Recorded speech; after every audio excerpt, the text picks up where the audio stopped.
Thanks for being here. Subscribe to Cheating Stories Best, so you don't miss new stories.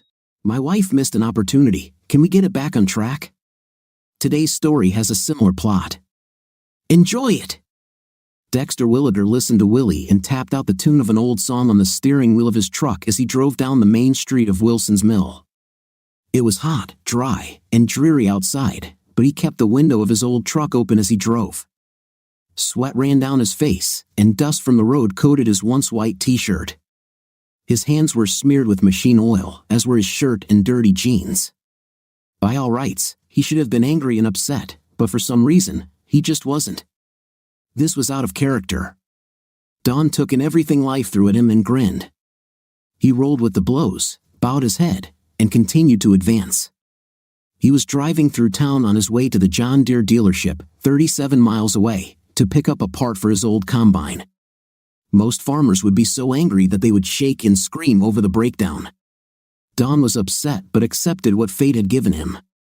After all, he was alive and had a wonderful wife who worked alongside him and helped him raise his 2 children. What more could a man want than this? Enough food, a place to live, and good friends. No, life was good, sometimes harsh but good. He had everything he needed. Don was almost out of town when he frowned and turned his head. Randy's truck was parked in front of a local bar. If it were evening, especially Friday or Saturday evening, there would be nothing strange about it. Even now, at the beginning of the harvest season, it was strange that he was there at noon, parked with one front wheel on the sidewalk. No, it was something strange and required some investigation. Don knew that Randy and Shirley were in a difficult situation. At that moment, he didn't know the whole story, but the rumors swirling around made it clear that Randy was more than a little upset with Shirley, and with good reason. Don pulled his truck over and parked in the Wilson's Mill parking lot to turn around. He quickly returned to the bar and parked his truck next to Randy's. Don walked into the bar and paused to let his eyes adjust to the darkness inside. He saw Doi sitting on her stool behind the bar, looking to see who came in when the door opened. Randy didn't even turn his head. He just sat in the back booth and stared into space, almost glaring at the small wall of honor. There were already 4 empty bottles on the table. Randy almost finished his 5th before Doi could ask. Don walked up to the bar and said, "Dos Equis Lager, please, Doi." He nodded his head towards Randy and asked, "Do you know what this all means?" "No," Doi replied. "He burst in here about 30 minutes ago and has been devouring them very quickly ever since. He had already drunk before he got here." "I'm going to interrupt him, Don. He hasn't said a word, just tells me when he wants more. Judging by the expression on his face, whatever it is, it's definitely not good." Don took his beer and walked over to Randy's table. He sat down without asking permission and watched Randy for a while. Neither man said a word.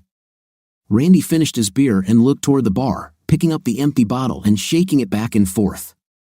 Doi frowned and hesitated, then with a sigh, she pulled out another one, opened it, and handed it to him. "This is the last one, Randy. You had a few before you came, and now this will be your 6th bottle here in less than an hour. I think you better give me your keys now, too, son." Randy took the beer and glared at Doi. He turned his head, tipped back the bottle, and took a long sip of the still-cold beer.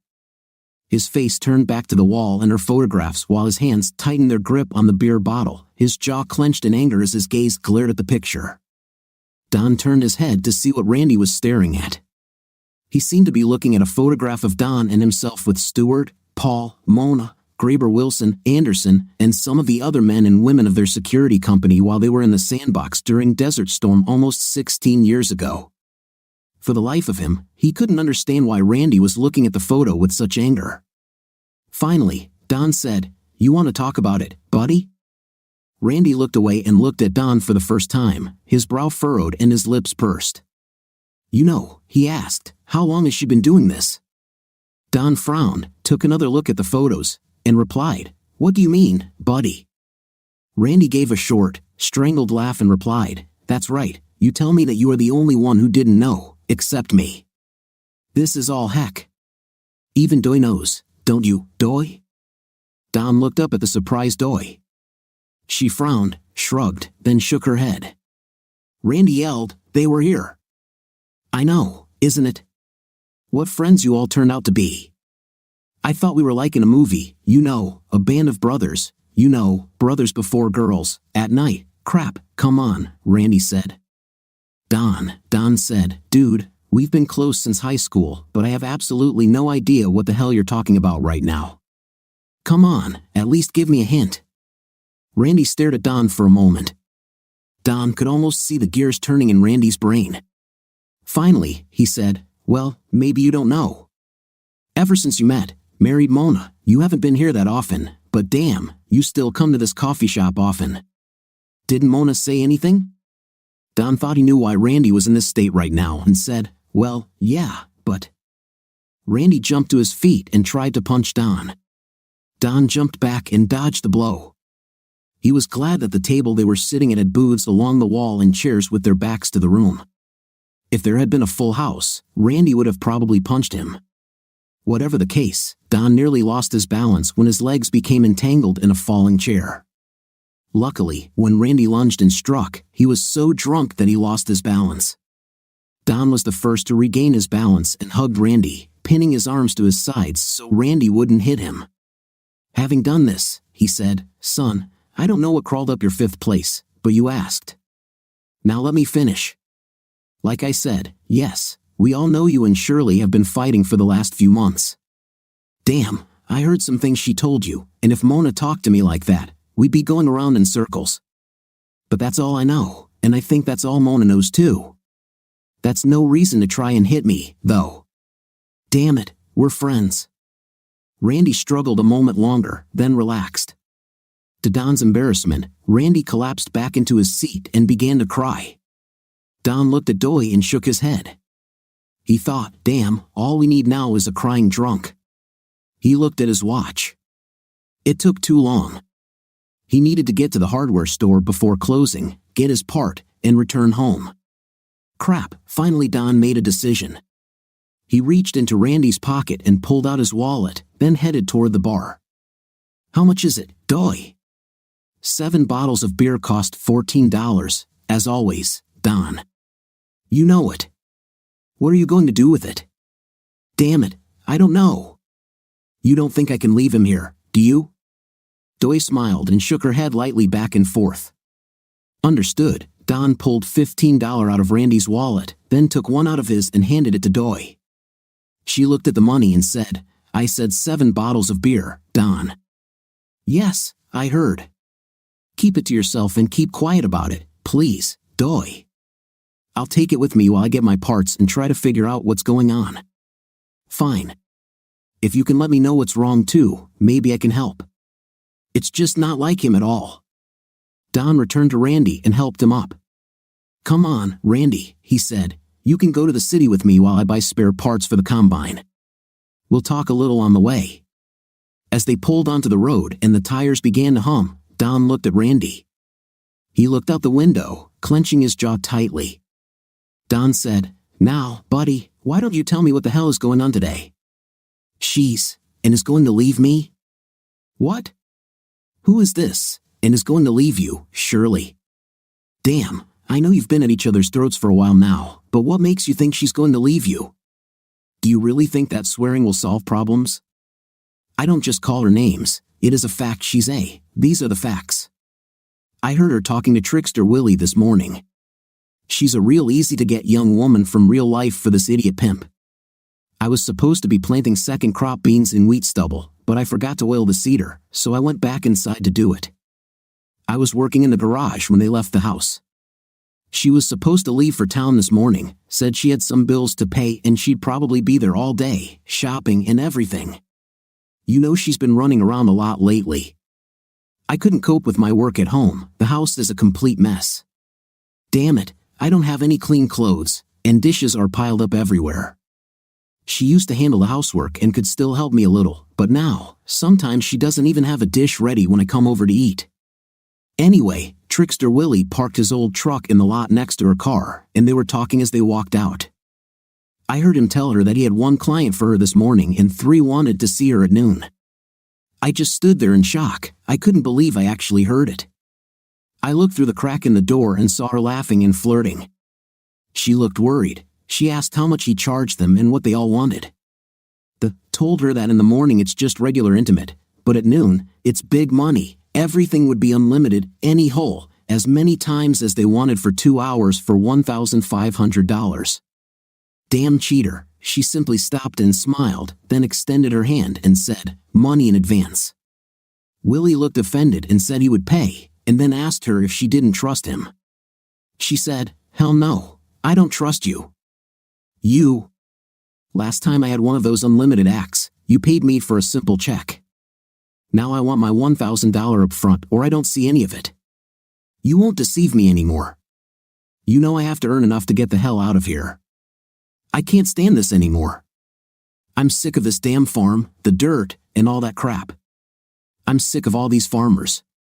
2 years ago, I told him that I was tired of this and wanted to move, but he blew me off. Willie told her that he didn't have any cash with him and would have to pay her later. She looked at him intently for a minute then said, okay, fine, but no payment, no intim. Understood? I'll get my share before the action starts or I won't enter the room, honey, he scolded her and then said, okay, fine, now let's get the hell out of here before that idiot comes back or we'll be late. Then they both got into their cars and drove away. Dawn looked at Randy in shock.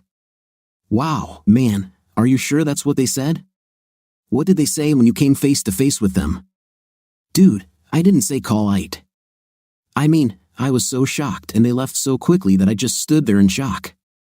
Then I went into the house and had a couple of drinks, and then went to, do you know the rest?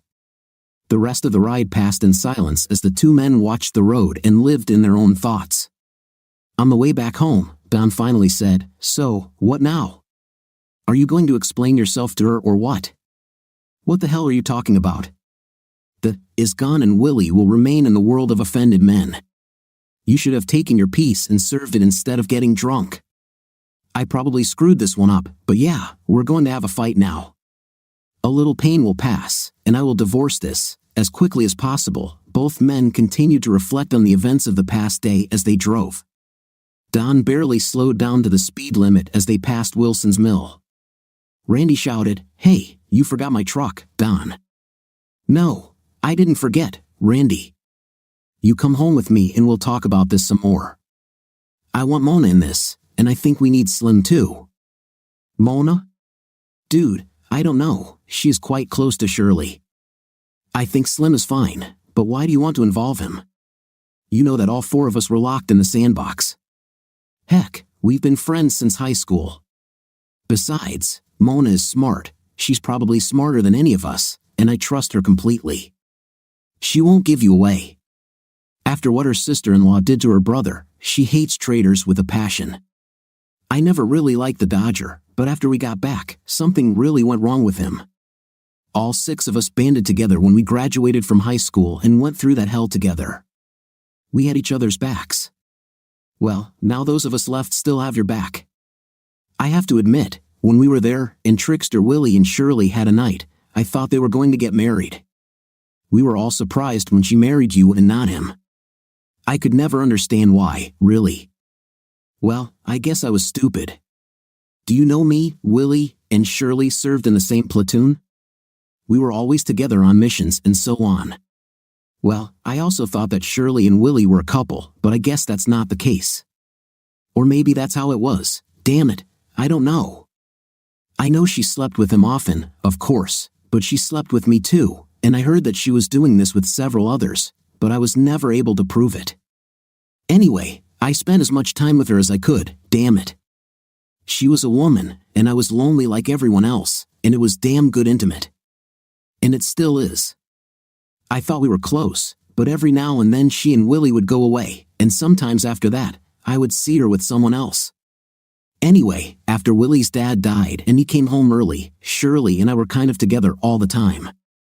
As we were going through the checkup before returning home, Shirley came up to me and told me she was pregnant. She claimed that I was the only one she had been with since Willie came home, and the baby was mine. You know, we got married as soon as we could after we got home, and then a couple of months later, she started having seizures and so on. She told me that she had lost the child. Damn it, I don't know. We had a few rough patches over the years, and she never got pregnant again. About every time old Willie was back in town for a long time, Shirley and I got into trouble. I should have left her years ago, but when things were good, they were really good, you know. She maintained a good home and helped a lot in difficult times. Although this time it's even worse. Randy was still drunk when they returned to Dawn and Mona's house. Instead of doing what he usually did and driving straight to the broken equipment, Dawn stopped at the house as Randy followed him inside. Mona entered the kitchen from the sewing room. She saw Randy and smiled, then said, "Hi, Randy, long time no see. You look bad." "Everything is fine," Dawn intervened and said. "No, honey, he has some problems. We stopped for tea and then returned to work on the combine. Would you like to come and help someone? We need to talk about something, and I can't waste any more daylight." Mona frowned and quickly returned to the sewing room. Coming out of the kitchen, she said, "Yes, let me turn off the sewing machine and the light, and I'll come to you now, honey." While the three of them were working on the combine, the men told Mona this story. At one point, Mona said, "Damn it, I knew she was a little. Oh, damn. I heard there that she was known to charge for dates, but after you all got married, I thought she settled down. Heck, I've heard rumors that several women supplement their income by spreading their legs. Hell, I even had a few offers. I would try it myself if Dawn weren't here. Although I never wanted to do anything that could cause a quarrel between us." I heard that, Dawn. Willie was her pimp there, but that was just random snippets of conversation. There were rumors that you wanted to take Shirley after Tricky Willie. Supposedly, he went with her as a security guard or something like that. You both know that if things had been too revealing, Command would have intervened, and the Criminal Investigations Division would have investigated. I just thought it was mostly rumors. So how do you know she's back to her old tricks? Do you have any proof? If you file for divorce, you need to tie this tight, or you'll lose your shirt. It sounds like she's at least saving some of her money. Do you know where it is? Even if it's ill-gotten, it's earned in the marriage, and you deserve some of it in the divorce. I don't want you to go crazy here. If you're doing this, you need to do it right." Randy looked at Mona and grinned, then said, "Yes, First Sergeant." "Whatever you say, First Sergeant." "But how am I going to do this right, First Sergeant?" "Let the First Sergeant himself, idiot. You know how I feel about it when we're not on duty. As far as doing things right, you leave that to Dawn and me. The first thing we have to do is get everything settled for you at home. We don't need her to leave before we're ready, if we can help it. Now, I'll go inside and call her and tell her that Dawn found you drunk in town and brought you here." "No, I have a better idea. I'll tell her about the broken harvester and that you're helping us fix it." "Damn, that's almost logical and should be a good alibi. You're an engine sergeant and a damn good mechanic, so it makes sense that you'd help. You can even stay the night, and we'll just tell her we worked late and insisted you stay the night. If she asks, maybe we can bring Slim in and do some initial planning here." After Shirley's phone call, the three friends called Slim.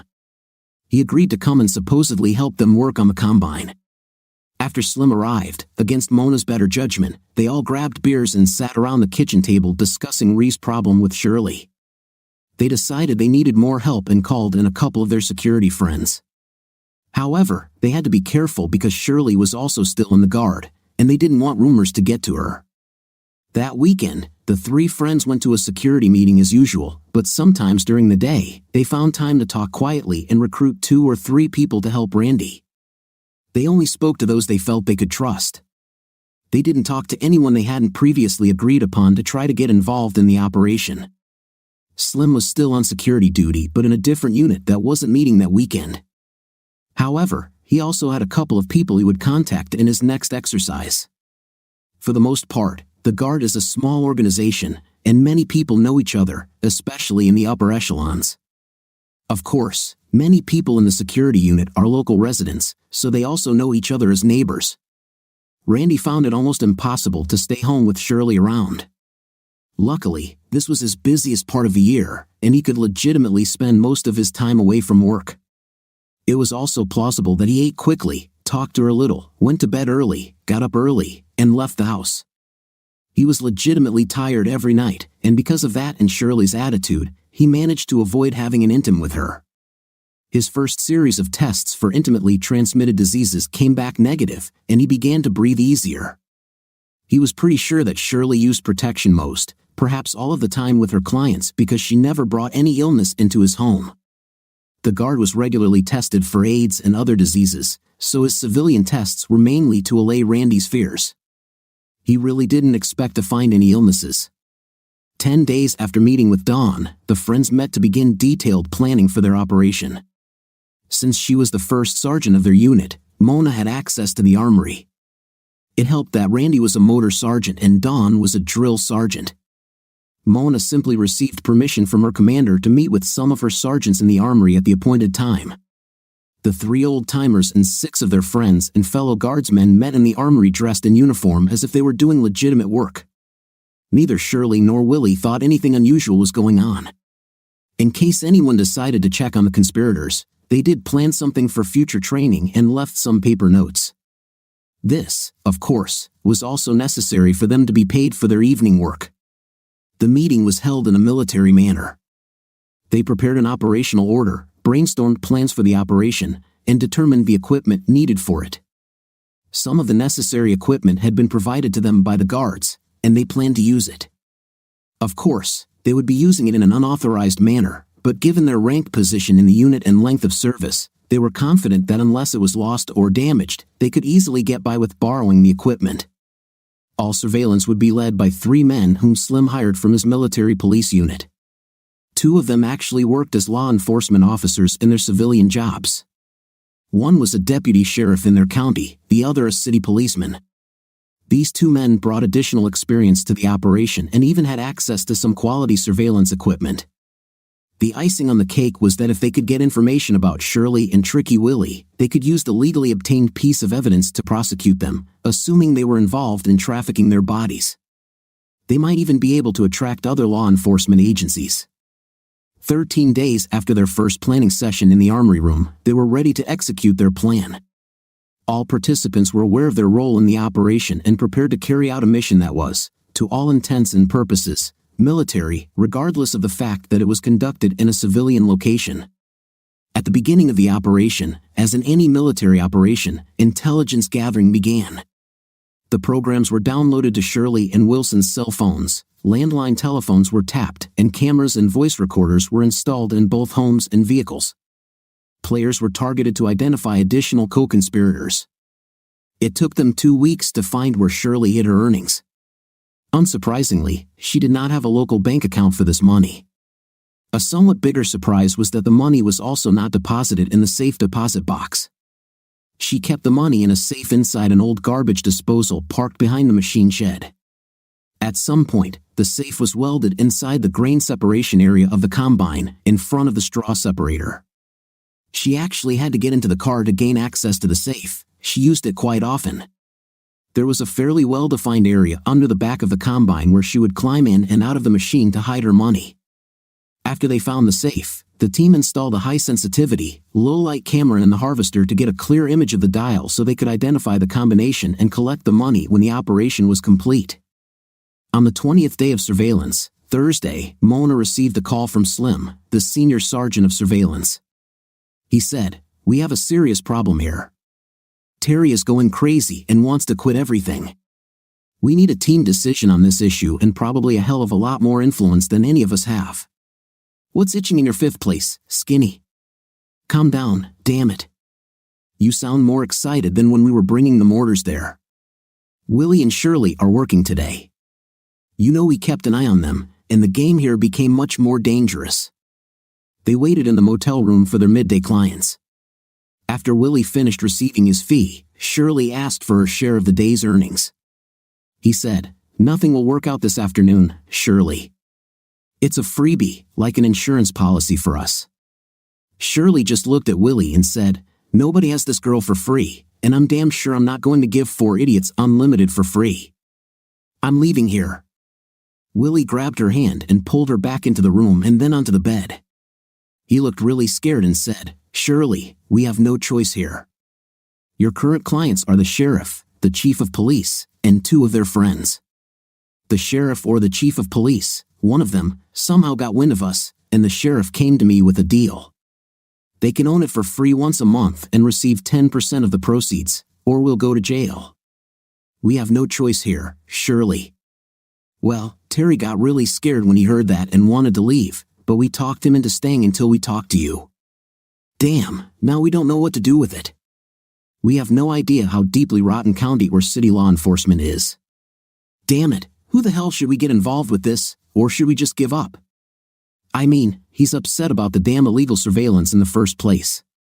He said he didn't sign up for this crap. He just wanted to help his friend out. Now he is afraid that he will get into trouble due to the unauthorized investigation and surveillance of the sheriff. I don't know how long I can keep him here or how long I can keep him silent. Ooh, crap. Give me a minute, I need to talk to Don. We will contact you again. Stay on top of things for now, Slim. After discussing the problem with Dawn, Mona called Slim back. Slim, let's see if you can keep this in check today and control Terry. Be damn sure you get good notes and bring them to me as soon as the action is over.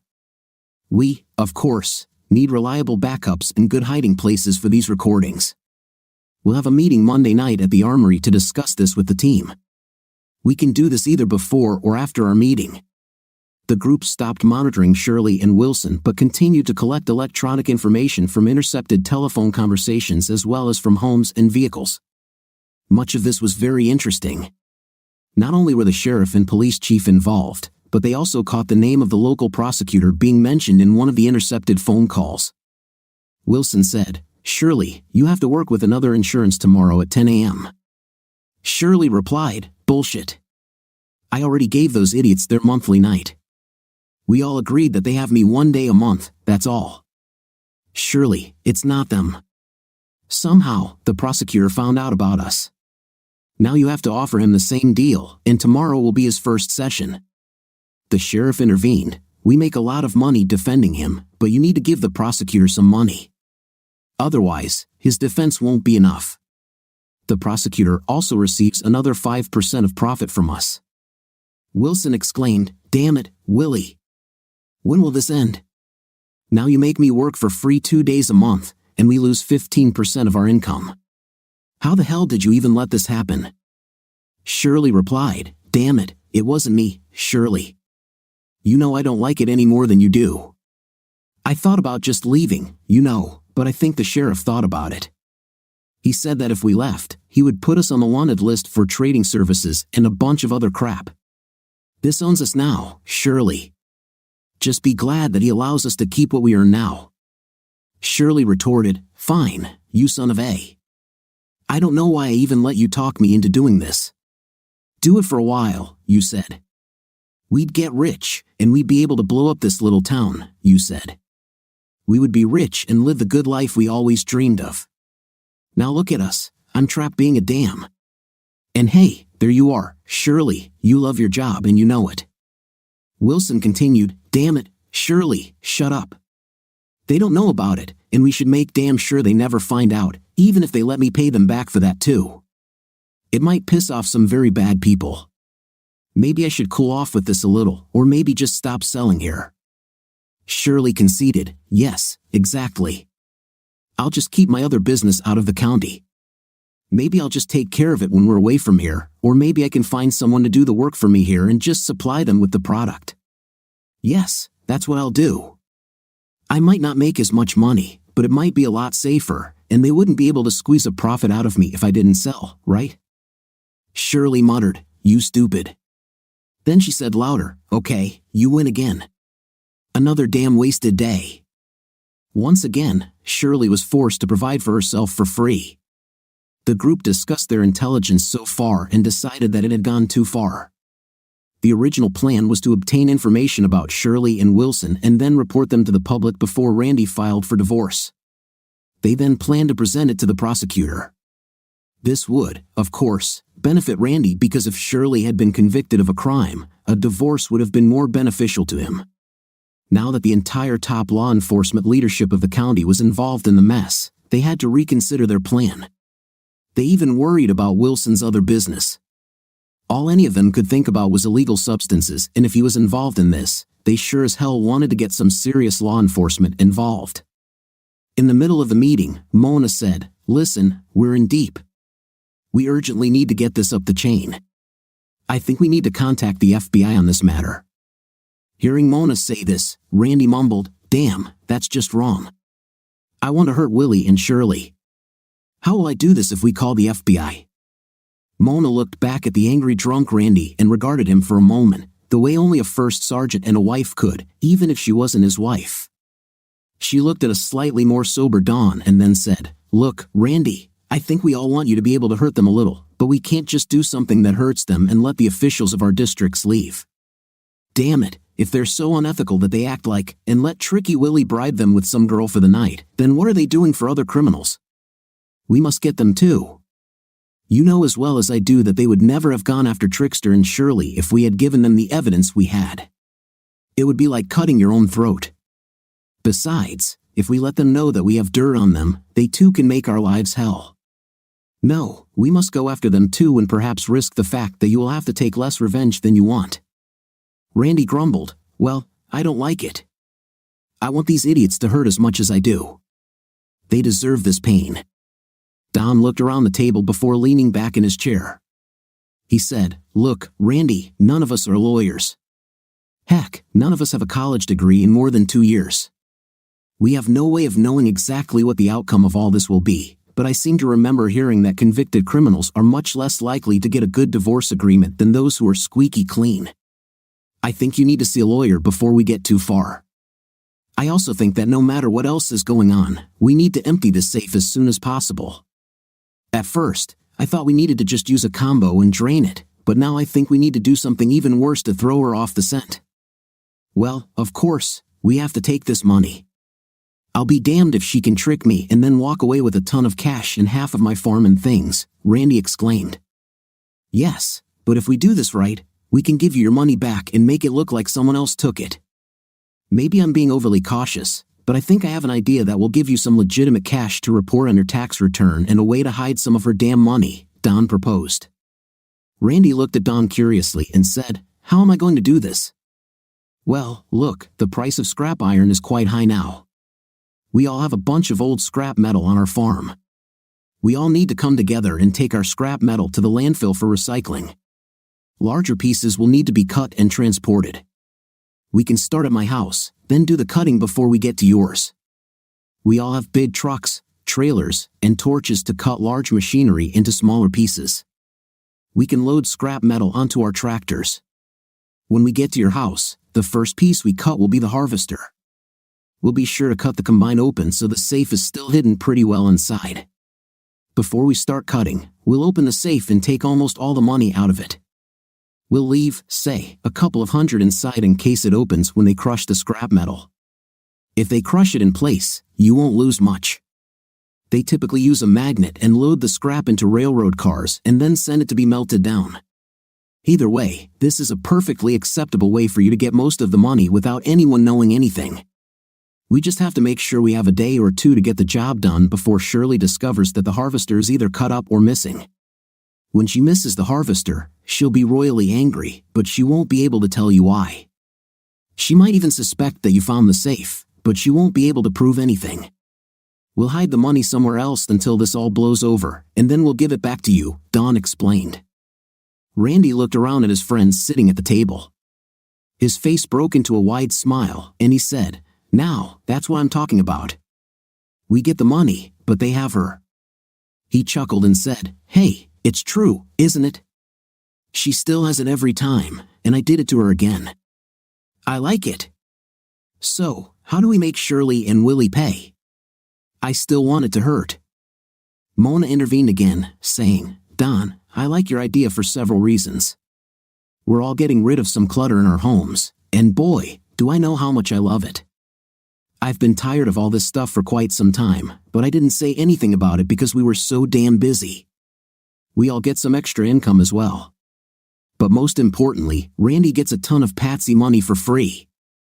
So, does anyone know a good divorce lawyer, preferably one who could advise Randy on other issues as well?" Then, Slim spoke up, "Yeah, anyway, I might know someone who can help. Do you all remember Plet from school? He received a few nods and agreements before he continued, grinning at Randy. "Don't look at us like that, Randy. I know you remember her. Will you ever recover from the thrashing her old man gave you when he caught you two in the hayloft?" Randy's face turned a deep shade of red, and he glared at Slim before muttering, "You and that horse you rode on, you." After the short exchange, everyone at the table burst out laughing. Mona, like the good first sergeant that she was, brought the meeting back to the topic at hand. She looked at Slim and said, "Okay, Slim, stop making fun of Randy and tell us about the lawyer." "Well, I don't know any lawyers myself, but I heard that Plett worked for a law company in Centerton. She got a job with them when she graduated from college and has been with them ever since. I heard they made her proud when she had to divorce that cheating city dude she was engaged to in college. I think if we called her, she could find us a good friend," Slim suggested. "Well, I don't have a better idea. Does anyone else know?" Mona asked. "Okay, who knows her best?" And again, loud laughter filled the room as the men looked at Randy. Mona glared at the men and said, "Okay, you know what I meant. Anyone?" Nobody said anything. Then finally, Don said, "I think we all know her, honey, but I don't think any of us have seen her since her daddy died, 7 or 8 years ago?" "Okay, then. The choice is either Ree's or mine. Does anyone at least know where she works or what her phone number is?" And again, there were no answers. "Well, that's crap. What should I do? Just start calling lawyers and asking if Pet works there?" Rand looked at Mona and said, "Most of her family lives in Steelville. I don't know who it is or where, but her aunt was married to one of the Fieldings, and they almost own the town. You could call there or go to the store, they may know." "Great, well, it doesn't compare to anything." "Okay, I'll get to it tomorrow. Is there anything else we need to talk about tonight?" Don looked around at those sitting at the table and then said, "Yes, honey, I think we need to lay low for a while and just continue to passively observe while we do other things. Let's see what the lawyer says before we contact the FBI." Everyone thought the idea was good, and it was accepted. The meeting finally ended after they did a little security work to cover their tracks and make it seem like the use of the armory was completely legal. The next day, Mona drove to Steelville and went to a feed and farm supply store. There was only one woman working behind the counter dispensing purchases, so Mona stood to the side, waiting for her chance to speak. Soon, a woman came out of the office and asked if she could help Mona. "I hope so. I'm Mona Terwilliger from Wilson's Mill. I have a strange request. I used to go to school with Pet Chambers. Last week, a group of friends and I were talking about people we once knew, and her name came up. We remembered that some of the Fieldings were related to her, and I came to see if I could talk to any of them and get her address or phone number," Mona explained. The woman smiled and said, "I'm Jennifer Fielding Scott. Why don't you come into the office so we can talk? I watch phones for my mom while she runs errands." After they sat down in the cluttered office, Jennifer leaned back in her desk chair and frowned at Mona. "So, why exactly are you looking for Pet?" "I'm not going to give out information about her to anyone just because you want it," she stated firmly. Mona sat there for a moment, looking at Jennifer. There was something about her, she was so confident and had such a look in her eyes. She could look into your soul. And she had a long, penetrating look, as if she had been to hell and back. She carried herself with authority and confidence. Mona knew better than to try to flirt with her. She finally decided on a piece of truth and hoped she wouldn't go too far. Why the hell did she come across this woman? "Perhaps I misled you a little," she said. "Last week, we were talking about old friends, and Pet's name really came up. We were holding a training meeting at our place and discussing the personal problems of one of my soldiers during a break," Mona admitted. When Jennifer leaned forward slightly, her eyes glared at Mona like lasers as she snapped, "Were you discussing my cousin in training with your soldiers?"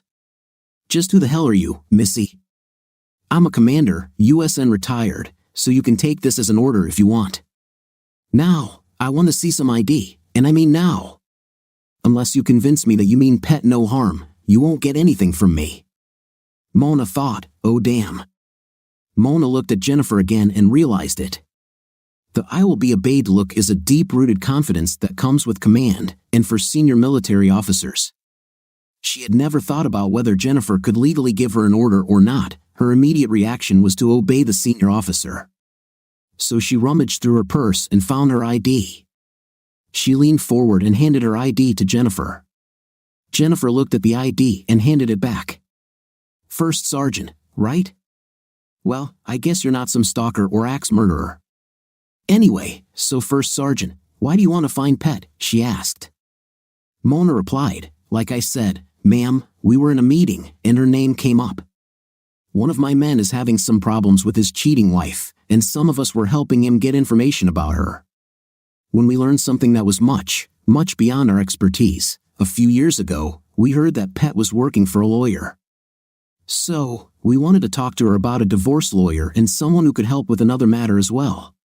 What else is the matter?" "Oh, ma'am, I really better not talk.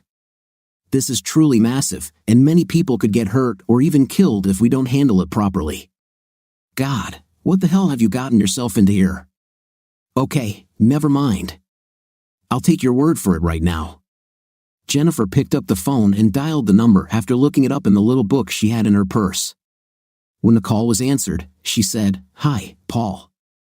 I have someone here who is looking for you. She went to school with you and wants to pick your brain about a divorce lawyer and someone who does something else. No, she won't say anything more. Her name is Mona Terwilliger." "Okay, let me check." Jennifer looked up from her phone and said, "She says they're open tomorrow morning from 9 o'clock. She remembers you, but I'm still not going to give you her personal number. Do you want to make an appointment?" Mona reached for her purse and said, "Let me check, please." She called Randy, and he agreed that they would make an appointment. She said, "Yes, please, Commander." "Fine, yes, Paul, they will be there." "So, when are you coming back here to see us?" "Yeah, okay. See you." Jennifer hung up and turned her attention back to Mona. She said, "Okay, tomorrow at 9 o'clock, Fielding and McCullum Lawyers, Centerton, 2987 S Primrose, 2nd floor. And First Sergeant, I hope that someday I will know everything about it." Mona smiled and said, "Thank you, ma'am, for everything.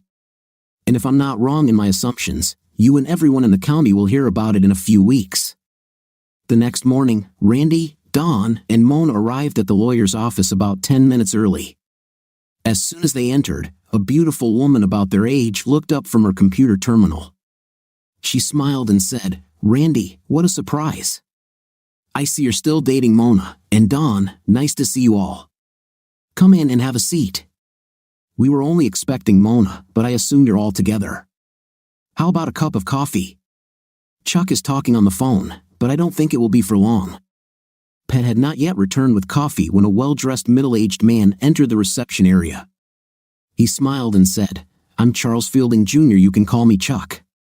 I assume you're all together? Paul told me I should talk about divorce. Which one of you is going to get divorced?"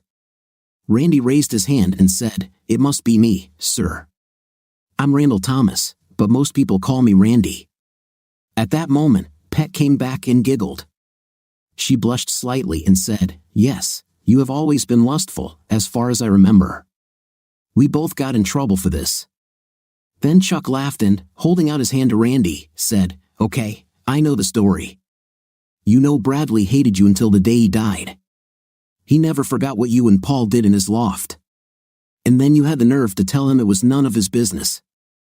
So, you didn't do anything else like that led to this divorce, did you?" Randy blushed and said, "No, sir, but could we discuss this somewhere else, please?" Chuck looked upset and said, "You're absolutely right, and I'm really sorry. This is not a place to discuss the past or what you are here for." "My apologies, sir." Randy replied, "No problem.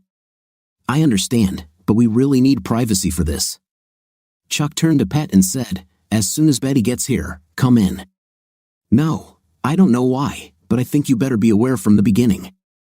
Place the sign on the table and increase the volume of the rants bell. You can do both jobs until Betty arrives. She should have been here by now." The five of them retired to the conference room, and after some small talk to get to know each other a little, they got down to business. Chuck started by saying, "It's okay now, Randy. Please explain your problem to me, and we will see what I can do to help you with this.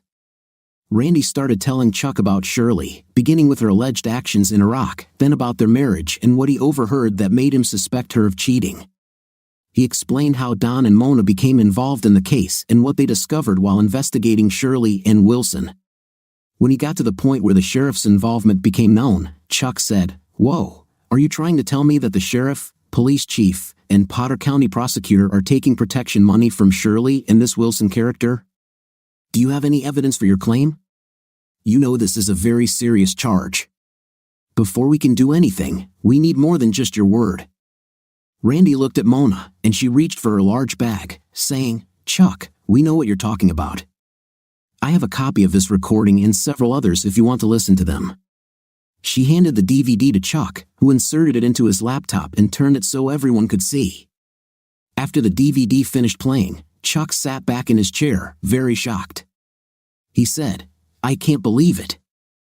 I have known Lawrence since he moved to this area to practice law, long before he was elected prosecutor.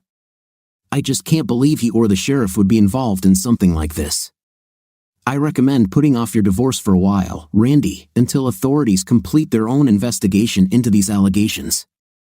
If they can obtain evidence to prosecute your wife, it may help your case.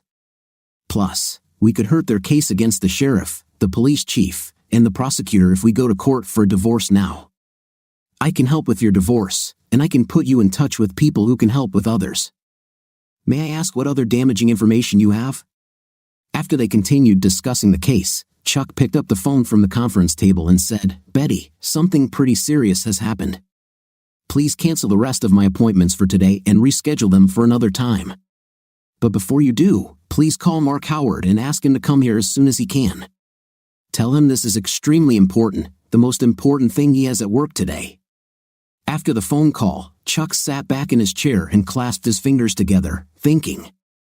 Pet put her hand on Randy's forearm and looked into his face. She said, "Randy, I'm so sorry. I know how you must feel. A few years ago, I caught my husband cheating, and Uncle Chuck helped me divorce him. I can't imagine how much worse you feel knowing that your wife is also an available girl. If you ever need to talk, please call me." The three friends spent almost $100 discussing the case with Chuck and his friend Mark Howard from the FBI. They were ordered to immediately stop all surveillance of people and take back their cameras and voice recorders if they could do so safely and without letting anyone know they were there. 3 months passed before the investigation reached the point where Mark allowed Chuck to file for divorce from Randy. During this time, Slim and Don's farms were cleared of all old broken equipment and scrap iron. They worked slowly in between other more important tasks.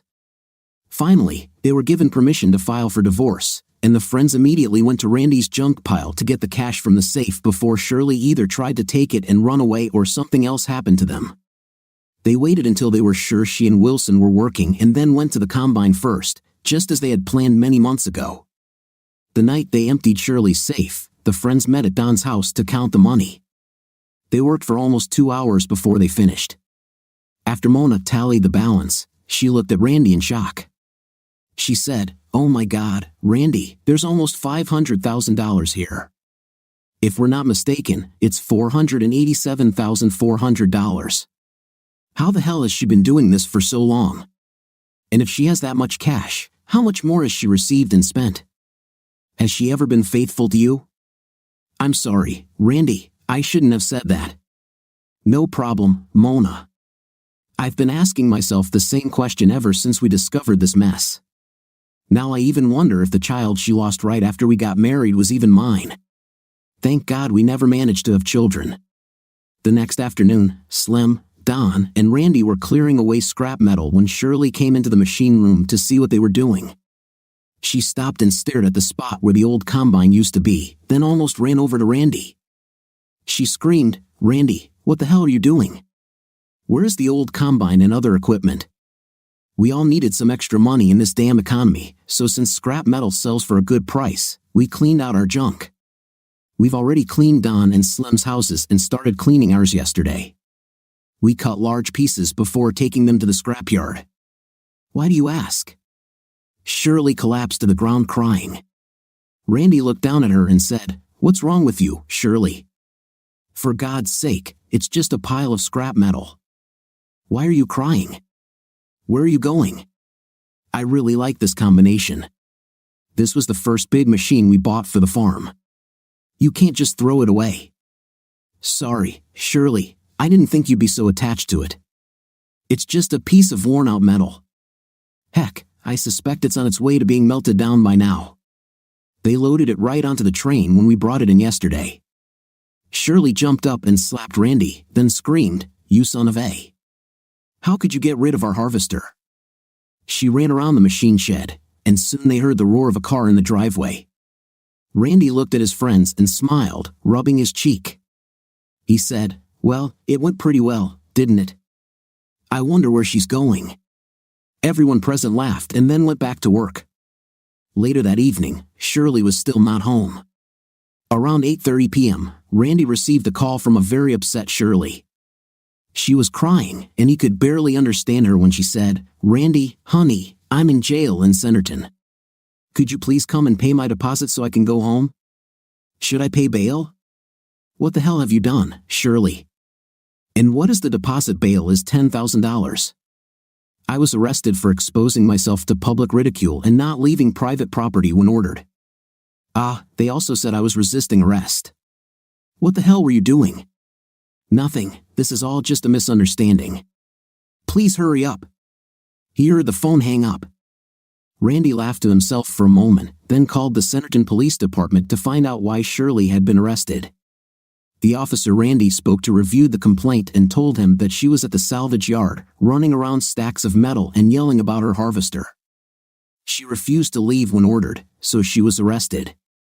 She was charged with trespassing, disorderly conduct, and resisting arrest.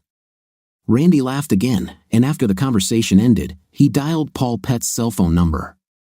After she answered, he paused for a moment and then said, "Tell Pett if the papers are ready to be filed. Can Chuck file them tomorrow?" Shirley is being held in the Centerton City Jail on $10,000 bail, which I have no intention of paying. I think now is a good time to let her know, don't you? The arrests came fast and furious the next day. A federal task force picked up the county sheriff, police chief, prosecutor, and a half-dozen other senior law enforcement officials at about 6 a.m. A little later that day, Wilson was arrested along with his lady friend. Of course, the charges were added to those Shirley was already facing, and her bail was increased. Not that it mattered since no one even paid the initial deposit. Mid-afternoon on a day when the hammer had fallen for many local law enforcement officials, Randy received a phone call. When he picked up the phone, he heard, "Randy, this is Pett. Mr. Fielding would like me to call you and set up a meeting to discuss your situation in more detail. Could you come tomorrow or the day after tomorrow?" "Yes, any day suits me." "What time should I be there?" When Randy walked into the law firm's reception area, this time there was a secretary instead of Pett. She announced it, and a smiling Paulette left the office. She ran up to Randy, hugged him in greeting, and then said, "Randy, good to see you again. Come on, please. Today, we are in Mr. Fielding's office. Would you like some coffee or something else to drink before we start?" "No, I'm fine, thank you." After greetings and a long chat with Chuck and Pett to maintain social decorum, Chuck sat back in his chair. He said, "Randy, I understand it was quite busy in Potter County yesterday. None of your friends got splashed when that hit the fan, did they?" "No, sir. As far as I know, nothing happened to anyone I care about. However, I know that my wife and an old high school acquaintance did not seem very happy with the outcome of the day." "Why do you ask?" "Well, since you brought it up, I wanted to talk about your wife and her friend Wilson.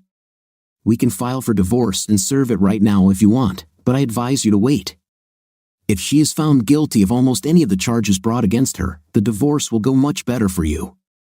I am proposing a legal separation now, followed by a divorce if and when she is convicted." "Well, I do not know, lawyers cost money, you know." Everyone laughed at that. Before Randy could continue, "As far as I understand, if we are married, I am legally responsible for her bills. We're in a tough spot right now, and I really can't let her do anything that would drain the bank accounts even more. I understand, but with legal separation, we can control this problem. We file for divorce and make announcements. We put a note in the newspaper and so on, letting everyone know that you have separated and are no longer responsible for her debts. Okay, if this works, I suppose I could wait for the real divorce. Could you tell me what I can expect if we go this route? For some time, they discussed the possible consequences of various courses of action, and Randy decided to postpone the divorce. As they left the meeting, Randy's stomach growled. He saw that it was almost 12:30 and turned to Pet. Pet, would you like to have lunch with me? I skipped breakfast this morning and I'm starving. Pet smiled and said, yes, I think I would really like that. To his slight surprise, the dinner went wonderfully. It was as if the previous almost 18 years had never happened. They laughed and talked, reminisced, and looked soulfully into each other's eyes. Before the snack was finished, Pet would hold hands with Randy or touch his forearm to emphasize points in the conversation. Suddenly, Pet noticed a clock on the wall and straightened up. Oh no, she said, it's almost 2 o'clock in the afternoon. I am late, Chuck will kill me. Come on, hurry up, I have to get back to work. Randy thought slowly. He was accustomed to spending as much time as he wanted on most of his tasks, unless he was at a guard meeting or had to plant or harvest crops. He was a little puzzled for a moment, but then it dawned on him. Oh my gosh, I'm sorry, Pet. On the way out, Randy caught their waitress and informed her of the rush. She took his credit card and paid the bill as quickly as she could, while Pet shifted impatiently from foot to foot. When they returned to the office, Betty the receptionist smiled at a panicked Pet as she ran through the door, Randy following behind her. She said, you're a little late, aren't you, Pet? Mr. Fielding just asked me if I thought we should send a search party after you. You weren't kidnapped or anything, were you? No, nothing like this. I just lost track of time. I'll contact Mr. Fielding and let him know I'm back. I'm sorry I interrupted your lunch break. Pet rushed down the corridor to Mr. Fielding's office. She didn't notice that Randy had followed her. She knocked on the door and stuck her head in, then said, sorry, I got back late from lunch, sir. Randy and I were talking and I lost track of time. I'll stay late tonight to catch up. Before Chuck could respond, Randy gently pushed Pet aside and entered the office. He said, no, Pet, this time you don't take the brunt of the blame. Look, Mr. Fielding, it's my fault that Pet came back late. I'm afraid I stayed longer at lunch than I should have and didn't pay enough attention to my watch. Just bill me for our wasted time and leave her alone, please. You know, Mr. Thomas, Randy, when I mentioned meeting you and your friends a couple of weekends ago, some of the family warned me that I should watch out for you and keep away from Pet. I take it this isn't the first time you two have gotten into trouble together, is it? Ree's face tensed, and he opened his mouth to say something. He felt Pet's hand on his shoulder and looked down at her just as Chuck continued talking. I'm sorry, Randy, I shouldn't have said that. I wanted to joke, but I understand that it was a bad joke. As for returning late, don't worry about it. My understanding is that she was having lunch with a client, and it was a necessary business meeting. Now, you two relax, we will keep you updated on the outcome of your case. All cases moved slowly through the court system. Finally, after almost 3 months, Shirley's case was concluded. She was convicted of trafficking her body, trespassing, and resisting arrest. She was sentenced to 6 months in prison but received credit for time served while awaiting trial. The remainder of her sentence was suspended, and she was placed on probation for 2 years. She was acquitted of charges related to the trafficking of Dodger Wiley's heroin. The day after the verdict, Shirley was served with divorce papers, and the case began to work its way through the court system. The case finally went to a hearing. About the only asset the couple had to divide was their farm, and they had minimal equity in it.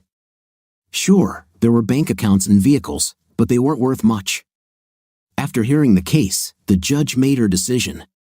Things could have been worse for Randy, much worse. The farm was only marginally profitable, bringing in about $2,000 a month. Their home equity in the land was only $5,374. The judge ordered Randy to pay Shirley alimony of $500 per month for 2 years and awarded her 20% of the value of the farm property. Shirley was about to be charged with contempt of court when she screamed, "What? This is unfair. I should get half, and he should pay me more per month to live on. What about my money? I think he has more money than he said. Mrs. Thomas, are you saying that there are resources not mentioned in the documents submitted to this court? Do you have evidence that there are other sources not included in the list? No, Your Honor, I just mean that we should have more money. He cleaned up the trash in the engine yard, and I think there was more money there than he said. The judge leafed through the papers in front of her and stopped at the end. She read for a while, then said, I see here that this year's income reported to date includes the sale of scrap to a recycling company. I show that the money was transferred to your joint account. I see no reason to continue questioning the financials, Mrs. Thomas. As I stated previously, Mr. Thomas was granted a divorce on the grounds of adultery, and the property division remains as I stated. The court session is declared closed. Shirley cried as Randy and his lawyer walked past her chair to leave the room. She glared at Randy and hissed, You're an expletive. I think you're deceiving me. You stole my money, idiot. Chuck stood next to Shirley and her lawyer and said, We'll take out a loan against the farm for the agreed amount and send you a cashier's check within a week. I assume you will allow us to send lump sum support payments as well. As Chuck and Randy walked out of the courtroom, they were greeted by a smiling Pet. She stepped towards Randy and quickly hugged him. She stepped back and said, Congratulations, Randy, you got a much better settlement than you would have gotten without the convictions. Do you have any plans now? Yes, I go home and try to forget this. I think I'll continue farming. Don said he would lend me money to pay her off so I could get rid of her for good. Otherwise, no, just keep going like this. Over the next few months, life returned to normal for the three friends. They actually met more often, either in the mornings in a cafe or in the evenings on weekends at a local bar. Most of the time, they spent at least a few minutes discussing the biggest news stories of the year, the arrests and prosecutions of county and local law enforcement officers. They also discussed special elections held to replace the sheriff and prosecutor after they were convicted of their crimes. They were very happy that Terry was elected sheriff. The fame he received when it was revealed that he was involved in the initial investigation and discovery of his boss's criminal activities served him well. One morning, the friends were sitting in a cafe solving the world's problems and drinking their morning elixir when the door opened and slammed shut again. This happened so often that most clients never noticed it. There was the sound of light footsteps approaching, and Randy jumped. Someone's small female hands grabbed him by the shoulders and pressed him to her. He smelled the most divine aroma as strands of blonde hair tickled his ear. He heard a melodious voice say, Well, look at the hard-working farmer growing all these crops to feed the hungry city dwellers. His arms left his torso, and he turned to see a beautiful, healthy apparition standing next to him and slightly behind him, grinning. On a shocked face, he jumped to his feet and said, Pet, what are you doing here? Sit down and have coffee with us. Shortly after Pet arrived, Don and Mona left to go back to work. Slim followed them about 15 minutes later. Randy and Pet continued to chat. Time flew by, just as it did in the city when they dined together 3 times. Finally, around 10:30, Randy said, Listen, Pet, I'm sorry. I really need to go home today and do something. Are you staying with us for a long time? Could we maybe meet up tonight or something? We could grab a burger somewhere and maybe go to the bar for a beer if you want to. I'm on vacation for 2 weeks, Randy. I'm spending this week here with my mom to celebrate the 4th, and next week I'm just going to go for a drive and see the country before I go back to work. What are you going to do today? Maybe I could help. I don't actually do much.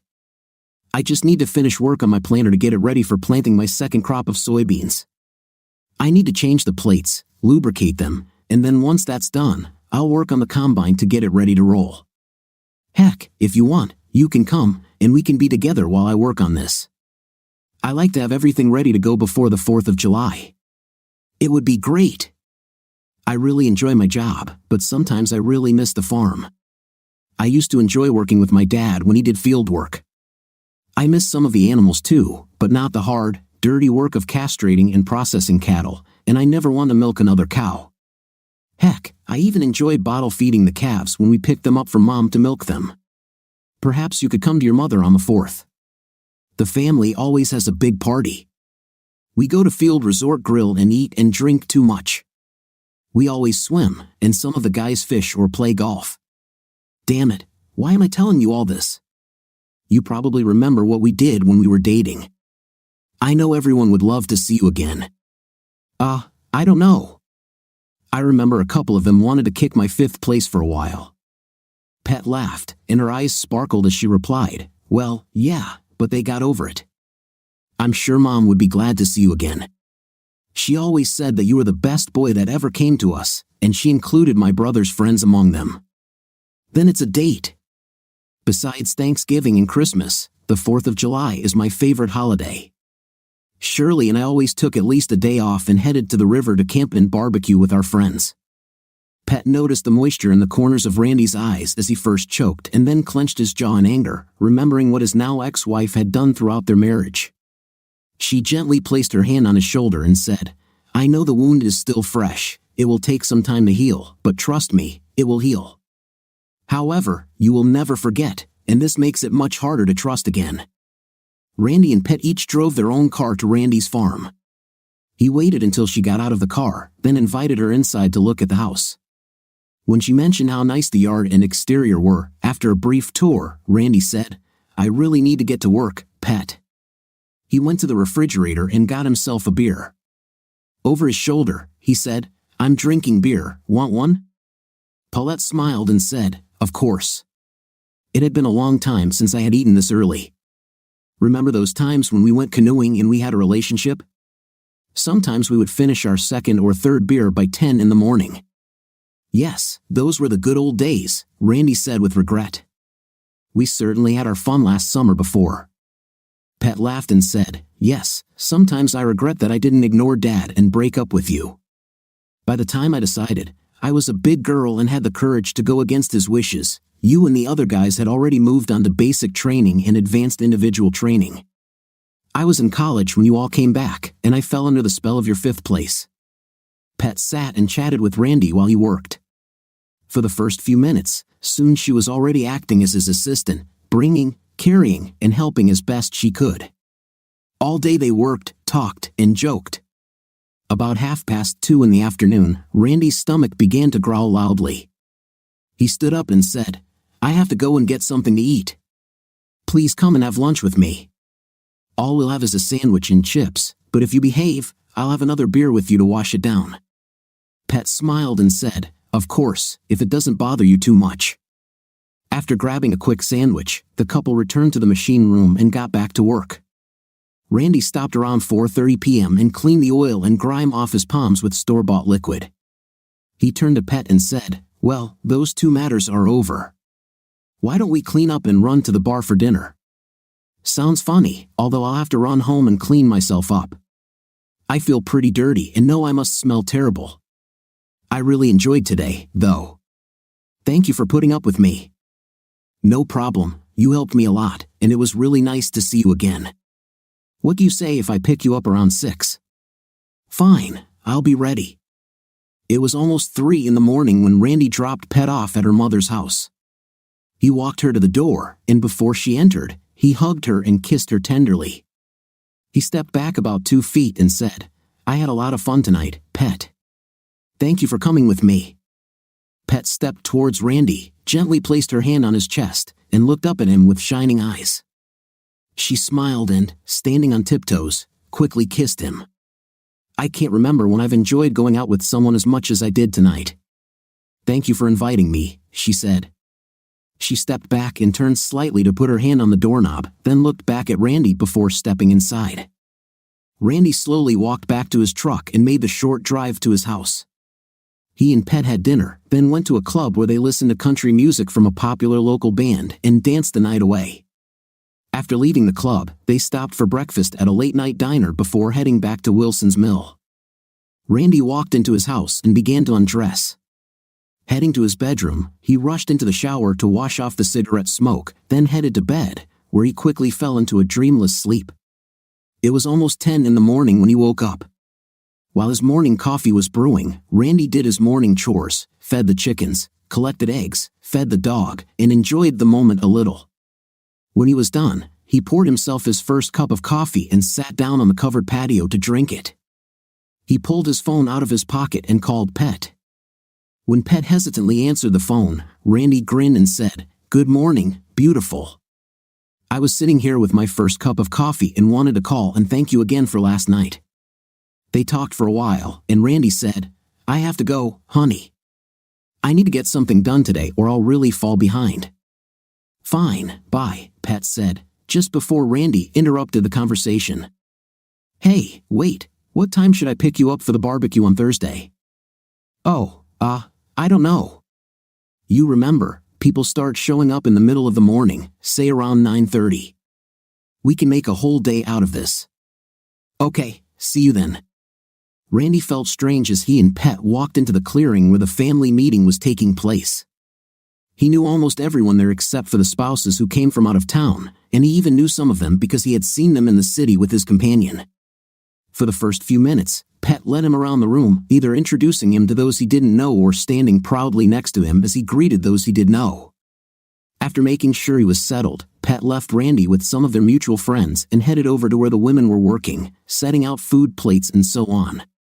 On the way, she passed the grill area and hugged her older brother, Bradley. He hugged her back, looked at Randy, and then raised his eyebrows. "You look like the cat that caught the canary, little sister. Do you want to talk about it? Are you sure this is a good idea?" "No, yes, oh my gosh, I don't know. It's almost as if we had never been apart.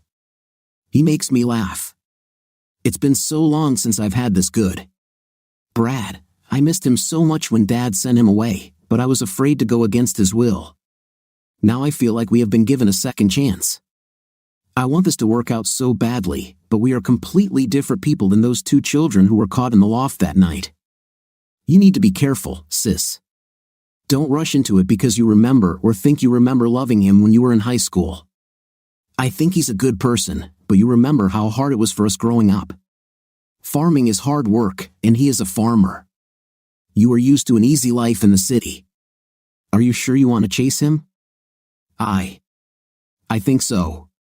We're just communicating, you know. But it's too early for our SE time. We had several long lunches during his divorce, and we only went on 2 real dates.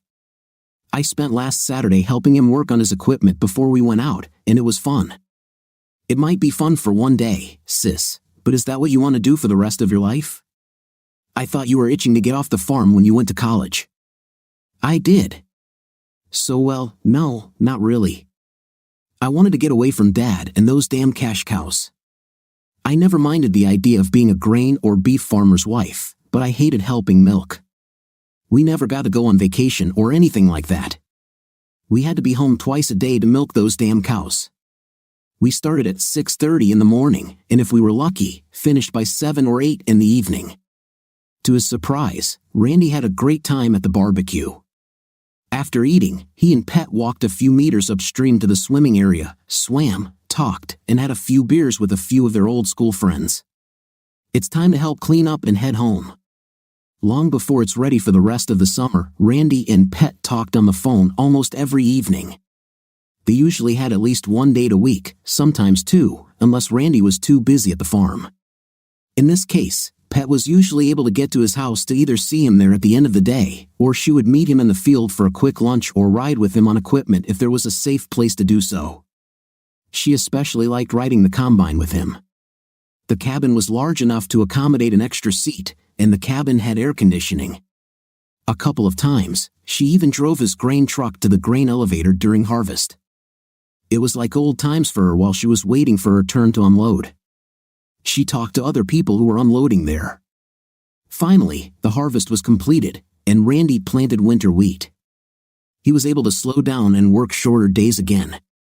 He was invited to the Pet family's home for Thanksgiving. It was a beautiful autumn day, with the temperature at about 15 degrees Celsius. After dinner, she and Pet went to the back of her mother's small farm, sat by the river, and talked. Randy seemed quieter and more reserved than usual. Finally, Pet looked at him and asked, "Is something wrong, Randy? You are terribly silent today." "No, honey, I was just thinking about us," for some reason, Randy replied. Pat felt a wave of fear run through her body. She asked worriedly, "What do you mean? Is there some problem?" "I don't know, no. I mean, well, I really enjoyed the summer after my divorce and when we were together. But I don't want it to continue like that," Randy explained. Pat felt another wave of fear wash over her. She started to ask what he meant when Randy continued, "I wondered what it would have been like if things had turned out differently when we left school. I feel so good when I'm with you that I almost get angry thinking about all the years we missed. I don't want to miss anything anymore, Pat." Randy turned to the puzzled young woman and took her hand. He continued, "I'm getting tired of seeing you only once or twice a week and answering the phone for a few minutes every night. I've been trying to think of the best way to ask you to marry me, but I just can't think of any particular way to do it." Pat gasped when she heard Randy say he wanted to marry her. Her eyes filled with tears, and her voice trembled as she asked, "Did you just ask me to marry you?"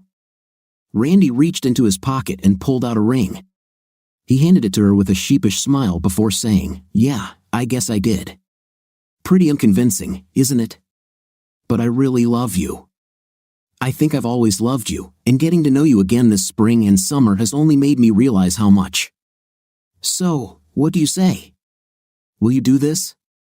Pat smiled and reached for the ring, saying, "Yeah, that was pretty lame, but that's okay. Yes, I will marry you." She put the ring on, and they did what young people do when they are in love. They kissed and sealed the deal as their hearts grew even closer. After a few kisses and strong caresses, Pat pushed away from Randy and straightened her clothes. She smiled and stood up, then extended her hand to help Randy up. She said, "Come on, I want to get back to the house before they leave. Show everyone my ring and tell them the news." After some serious discussion, Pat decided to set the wedding date for the July 4th weekend of the following year so that her extended family could attend. She and Randy started living together on his farm just before Christmas. She found she enjoyed living in the country again and had no regrets when she handed in her resignation that spring to prepare for her wedding and help her new man on the farm.